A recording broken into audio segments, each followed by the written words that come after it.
colleagues in the Tory party now wish they had had. Ladies and gentlemen, please put your hands together and welcome Lee Anderson MP.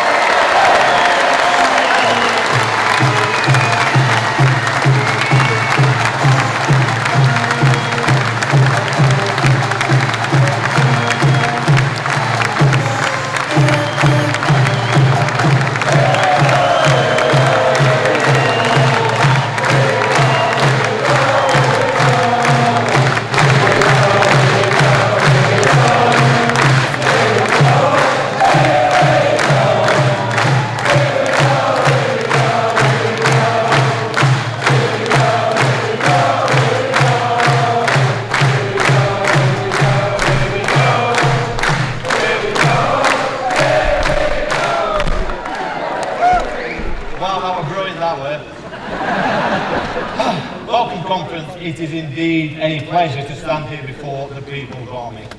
And I want to thank each and every one of you for making the sacrifice to come in here for the weekend. I know times are tough, I know money's in short supply, I know many of you have had to have a day off work, hotels, travel, childcare, so from the bottom of my heart, thank you for coming today.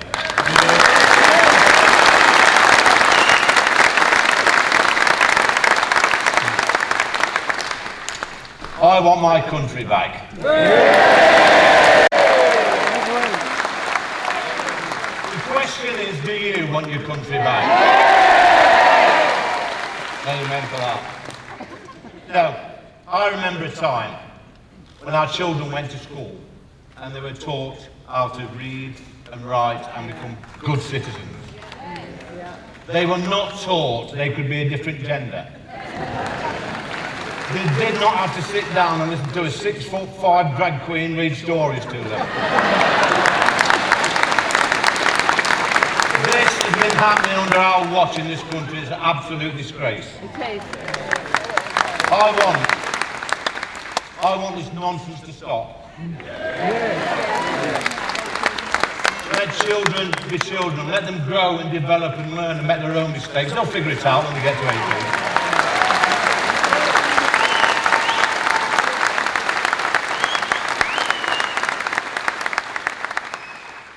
Because a little boy picks up a doll, it doesn't make him a girl. True. And just because a little girl kicks a football, it doesn't mean she wants to be a boy. I want my country back, and the country I'm talking about will not tolerate this nonsense.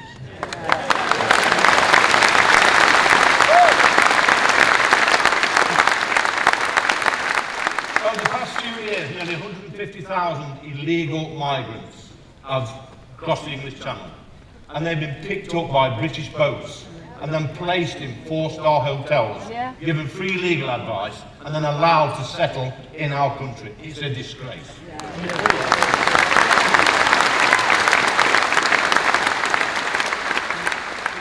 90% of these arrivals are young men, some destined for a life of crime. We've seen it before. They've come into this country and committed all sorts of horrific crimes. And our governments have passed 3 acts of parliament to stop the boats, and they still keep coming. These men have broken into our country.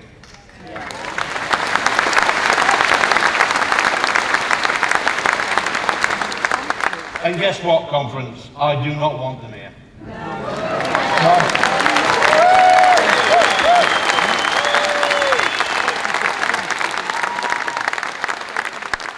I want my country back, and the country I'm talking about would not tolerate this stupidity. You know what? Back in the 80s and 90s, in Ashfield, where I represent, the capital of common sense, it's true, I lived there. If you applied for a council house back in the 80s and 90s, the council would give you 3 sets of keys. I'd say, go and look at 3 houses and pick the one you want. Nowadays, 7,000 people on the council house waiting list in Ashfield. You've got literally no chance at all of ever getting a council house. And yet, Parliament thinks it's a good idea to let over 1 million people a year enter our country. That's hundreds of thousands of extra people, putting extra pressure on our public services. whilst decent, hard-working Brits can't get a dental appointment, a GP appointment, a school place for their kids.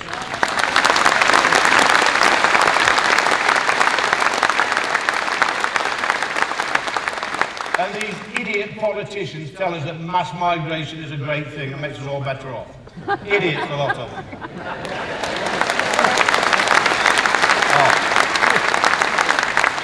I want my country back, and the country I'm talking about would not tolerate this stupidity. Now then, this gets better, believe me.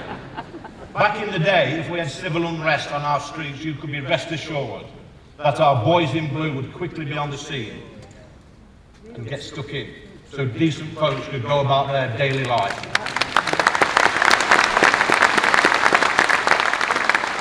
Just imagine telling people in 1984 on the picket lines, on the miners' picket lines, I was there with my dad and my family. Just imagine telling the police and the striking minds at that time that fast forward 40 years, and we'd see a load of undernourished vegans, grey hair, yeah, armed with a Just Stop Oil high-vis vest and a dangerous pair of Jesus sandals, yeah. Entering London and bringing the whole capital city to a standstill, whilst the Metropolitan Police stood by and did nothing apart from dance the Macarena.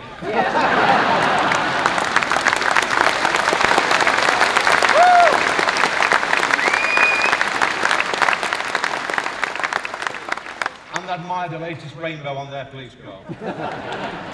It's true. I want my country back, and the country I'm talking about would not tolerate this stupidity. No, it's true. What about net zero? What a load of rubbish that is. Let me tell you, these lunatics that keep banging on about net zero. Let me tell you about Drax Power Station in Yorkshire, North Yorkshire. This is a power station that used to burn coal from a nearby coal mine. Now, what does it burn now? It burns wood. Genius. This wood, by the way, comes from America. We are literally chopping down forests and trees and putting them on diesel-guzzling cargo ships, sailing across the Atlantic, setting fire to them in Drax Power Station. And that's classed as renewable energy. Not only that, we subsidise this power station by £1 million a day. It's cost us £11 billion so far, whilst we've got shale gas, oil under our feet. It's nonsense.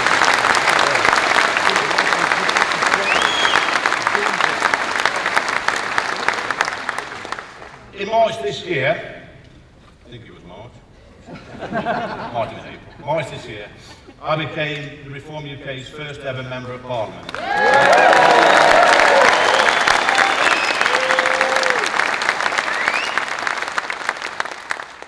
You will also know that this was just after a few supposedly controversial comments I made about Mayor Khan.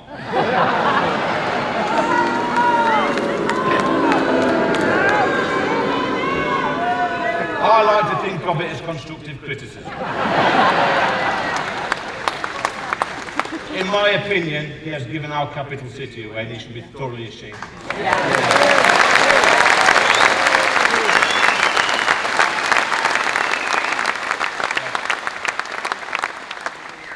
I was told at the time that I must apologise to Labour's mayor in London. Well, let me tell you now, conference, I will never apologise to that man.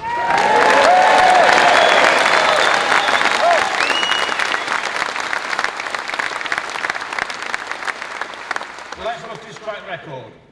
Overall crime up by 21%, violent crime 35%, homicides 5%, knife crime 54%, sexual offences 51%. It should be him who's apologising to the people of London.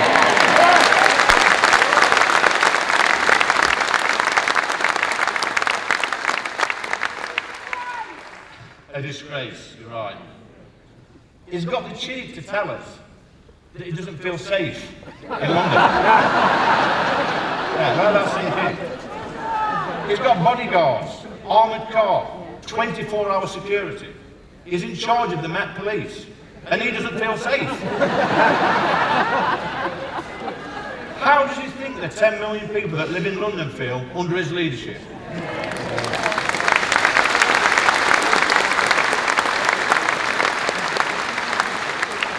This man needs booting out of office for the sake of it.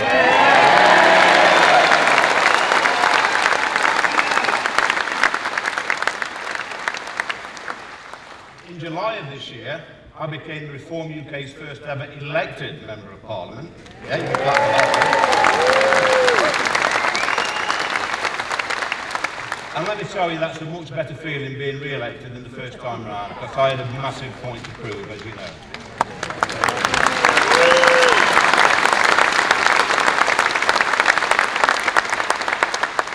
But, conference, the greatest achievement during my political career was in 2022, I was voted the worst man in Britain by the Daily Mirror.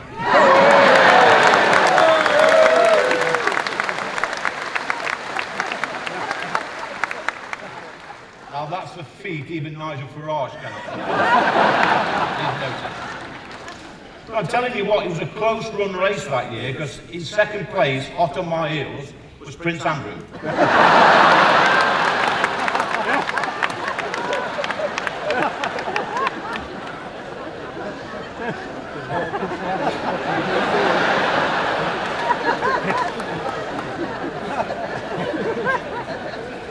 Even I found it funny, and I've read it about 20 times.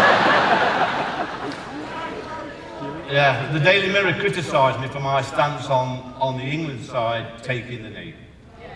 Nobody should be taking the knee to Black Lives Matter.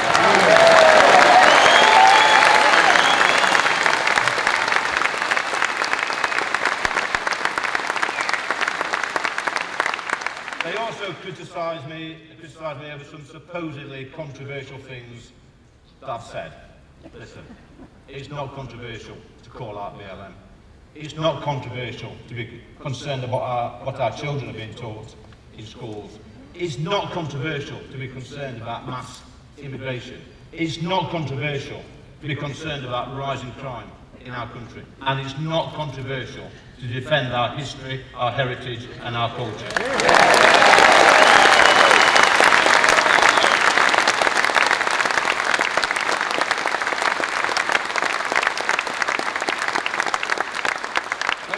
Friends, our great country is a gift to the world. Look, it really is. Look at the gifts we've given to the world: the Industrial Revolution, steam engines, mining, mills, shipbuilding. Did you know that the UK has invented 51% of all the inventions in the world over the past 1,000 years? Incredible.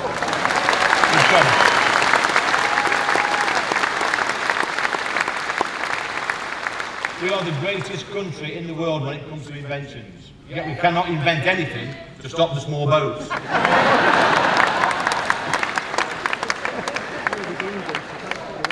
Look at the sports that we've given to the world: football, cricket, rugby, golf, tennis, hockey, badminton, squash, table tennis, boxing, snooker. The list goes on and on.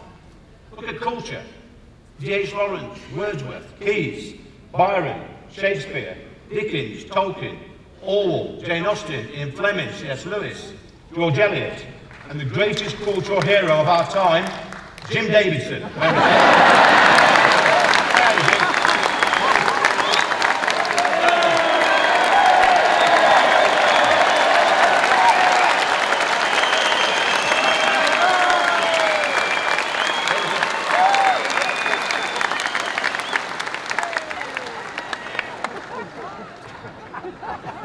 You didn't know about that.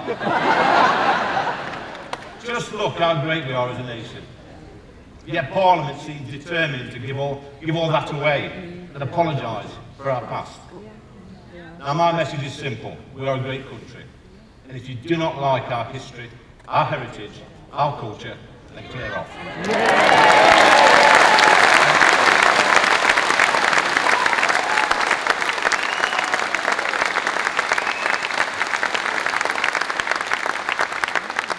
Is that plain speaking enough for you? Is that it?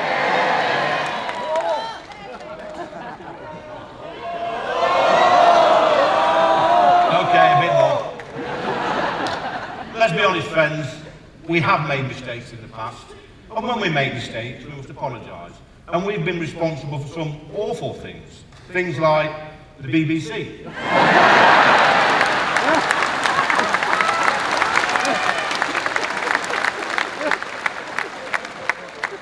You know, just a few weeks back, they sent me a reminder for my TV licence. And some of you may have seen that I ripped it up online. And, hey, yeah. Listen.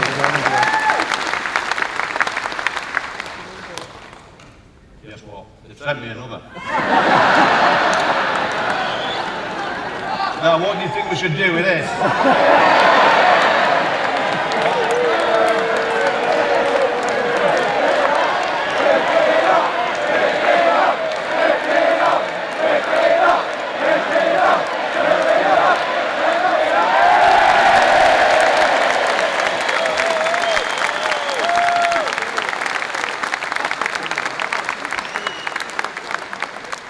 Friends, we have a real battle on our hands to save our great country, you know this. But it's you, the People's Army, that is our last defence, because Parliament's given up on us. We've got 5 MPs now, and I'm proud to be one of them. And our membership is growing every single day.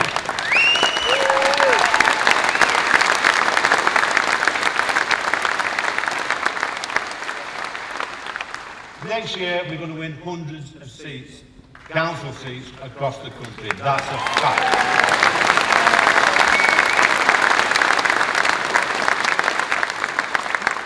But we must take this fight to Parliament so we can take back control of our country and win the 2029 general election and put Nigel in number 10.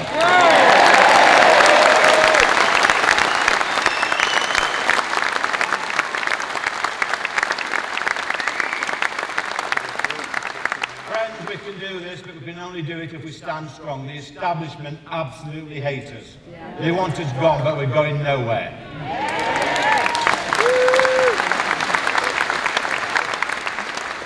They will not allow us on the select committees, as they do not like scrutiny. And they do not want us on GB News either. They are trying to cancel us.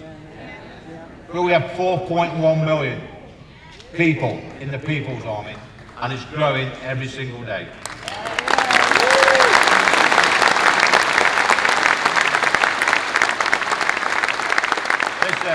The mainstream parties are scared of us, and so they should be, because we're coming for them at every single ballot box in the country. Friends, stay strong, keep the faith, spread the word, and together we will get our country back. Thank you.